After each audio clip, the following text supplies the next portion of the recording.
Hi everyone! Welcome to another episode of Excelsior Properties House Tour. For today's video, yung featured property natin is this pre-selling unit dito sa Metrogate, Dasmariñas. But before we start, please click like, subscribe, and hit that notification bell for more updates. This is Api Federico, your property host.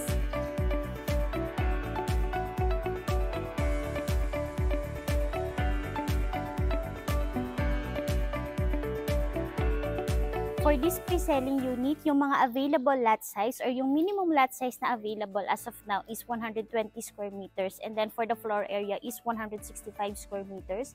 Meron tayo ditong carport area, and then dito yung ating pedestrian gate. Dito tayo. So itong area na to, lalagyan pa yan ng house number, meron tayong doorbell, and meron tayong mga post lamp. And pagpasok natin dito sa ating pedestrian gate, meron tayo dito mga open spaces. Dito sa kanan ko, pwede mo siyang i-utilize as your additional garden. Ayan. And dito sa kabilang side, meron na din. And may halaman na rin tayo dyan para naman sa additional vibe ng ating unit. And by the way guys, yung nadaanan pala natin is mga naka-non-skid tiles tayo or non-skid tiles. And then dito sa area na to is naka-pebble type flooring tayo para sa ating garage area, para hindi siya ganon kadulas kung sakali. And pasensya na po kung merong mga gamit pa since for finishing pa lang po itong unit na to. And also, meron tayo dito mga box. Yun yung mga box natin para po sa mga telephones, mga internet connections. Dito tayo. Ito yung ating magsa-service area. Meron tayo dyang sink, and dun sa ilalim yung ating grease trap. And ito yung back portion ng ating unit. Ang maganda sa mga properties na ini-offer namin dito sa Dasmariñas is meron na tayo dito mga fence. Yan, yung fence natin. Also yung gate, napakita ko naman sa naunang part ng video. And dito sa likod na area, meron pa tayo dito roughly mga 2 meters wide na setback. And ito, meron tayong sliding door from our dining. So, ito yung ating lanay. And may space ka pa ulit dito. Pwede mong gawin siya as additional garden o kaya naman extension for your kitchen.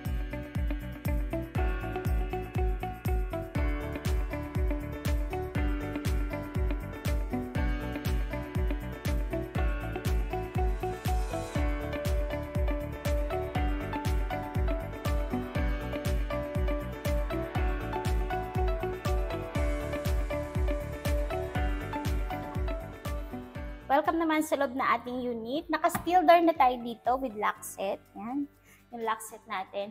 And ito yung magsuserve mo as your living area. Kita nyo naman, ang ganda. Diba, ang ganda ng kulay ng unit natin, ng aliwala since mix lang siya ng white, brown. Ayan. More on earth colors. And then dito sa area na to, nabanggit ko kanina, meron tayo dito sliding door going to our lanay. Pwedeng dito yung iyong dining. Kaya dito kahit 6-seater dining set. Open ko lang muna to. And meron tayo ditong screen. Yung screen natin, sarap ko. And dito naman tayo. For our kitchen area is naka-granite countertop tayo. And included yung ating mga modern na modular kitchen cabinets. Yan, overhead and under counter cabinets. Yan siya. Diba, ang ganda ng mga itsura. And meron tayo dito na mosaic backsplash. Plus, meron tayo na gooseneck faucet. Yung gooseneck faucet natin, and naka-quartz stone na rin yung ating sink. And by the way guys, dito sa kitchen area natin, pa-appreciate ko lang yung ating ceiling. Diba? Ang ganda ng design ng ceiling natin. And itong door na to, ito yung daan or service door natin papunta sa ating service area. So steel na rin yan. Ang maganda kasi sa mga steel door ngayon na nauuso is mga fireproof. And dito sa area na to, nandito yung ating circuit breaker. Yung circuit breaker natin. And bago ko ipakita yung ground floor bedroom, hindi ko ata ito nabanggit. Meron tayo dito na pantry cabinets. Tingnan nyo naman yung pantry cabinets natin. Close ko, tapos open ko ulit. Diba? May mga stainless pull-outs na yan. Yan para sa mga stocks nyo, delata, ano-ano. Diyan siya. And dito tayo. Ito yung ating ground floor bedroom. Yan, kita nyo naman yung ground floor bedroom natin, malaki yung space. Perfect na perfect kung meron tayong mga kasama na elderly o kaya PWD sa bahay na hindi kayang umakyat sa second floor. Plus, kung halimbawa naman working ka na or work from home ka, pwede mo siyang i-convert as your home office. Nakaabang ito for window type aircon. Meron din tayong mga screens tulad dito. And also, nandito pa rin yung ating cabinets. Ayan yung mga cabinets natin. And para sa last part dito sa ground floor, meron tayong CR or toilet and bath. Ito yung ating ground floor toilet and bath dito sa ground floor. Yan, meron tayo dito na salamin. Yan yung ating pinaka-divider from our wet area going to our dry area, and floor-to-ceiling tiles tayo. With handled shower, meron tayong outlet in case na gusto mong magpalagay ng iyong water heater. And also, meron tayong mga mirror which is copper free type mirror, and this is a complete set of fixtures. Meron tayong freestanding lavatory. Before we proceed with our second floor, i-recap ko lang itong unit na to. This is a pre-selling unit dito sa Metro Gate, Dasmariñas. And ang minimum lot area na available is 120 square meters. And then for the floor area is 165. Kung magiging question nyo, parang familiar yung bahay. Kasi itong mga units na to, yung builder nito is meron kaming handle around Imus, which is mga ready for occupancy unit. And isingit ko na rin, sa ngayon, meron tayo ditong near ready for occupancy unit dito sa Metro Gate, Dasmariñas, na soon, ilalabas din namin yung video. So, back to our recap. Meron tayong isang carport, living area, dining, kitchen. Meron tayong ground floor bedroom and also yung ating common toilet and bath dito sa ground floor. Tara na second floor.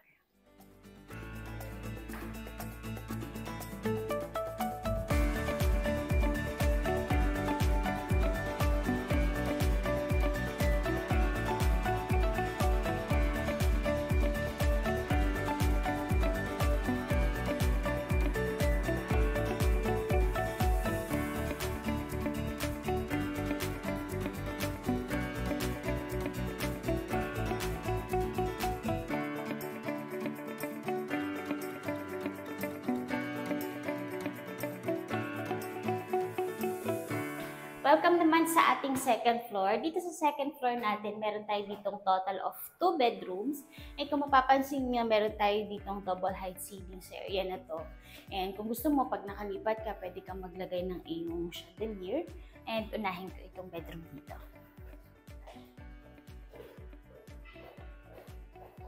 Ito yung magsaserve natin as our master's bedroom. Yan, pasensya na po, may mga gamit.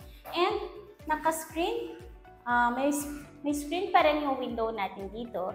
And as well as, kita nyo naman, malaki pa rin yung mga spaces natin. May mga outlets tayo. And as well as dito, sa area na to. Ayan, diba? Ang lalaki ng mga cabinets natin dito. Yung mga cabinets natin. And also, meron tayo dito na vanity area. Ito naman yung ating master's toilet and bath. Nandito pa rin yung ating freestanding bathtub. Ito pa rin sa signature ni developer. And tignan nyo yung ating mga fixtures. Yan, more on black siya. And meron tayong mga wall niche. And as well as floor-to-ceiling tiles pa rin yung nilagay dito sa ating toilet and bath. Meron tayo ditong glass shower enclosure. Yan, naka-rain shower tayo. And nakaabang ito for multi-point water heater.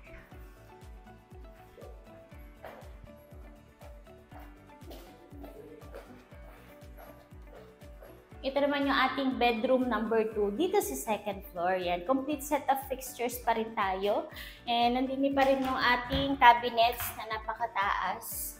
And yung ating vanity area. And ang maganda kasi dito sa mga bedrooms natin dito sa second floor is meron pareho na ensuite toilet and bath. Ito yung ensuite toilet and bath ng bedroom na to. And halos ka-size ito ng common toilet and bath natin sa ground floor. And may abang na rin ito in case na gusto mong magpalagay ng iyong water heater since nakaabang ito for single point water heater.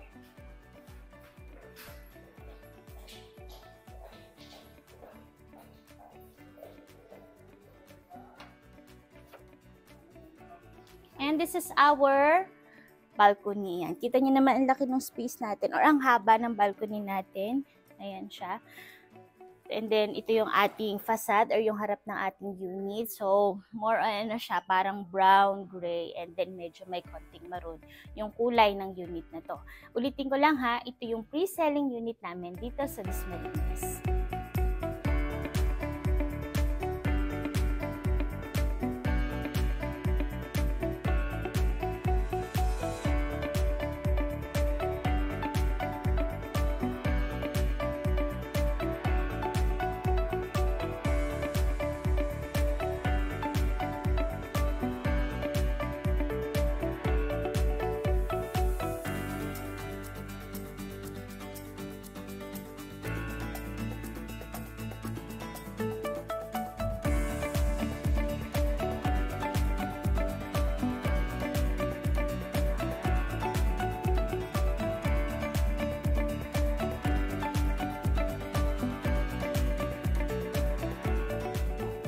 That's the end of our house tour dito sa pre-selling house and that for sale dito sa Metro Gate Dasmariñas. Ulitin ko lang, this is Amethyst model na yung available na lot size as of now is 120 square meters and then for the floor area is 165 square meters.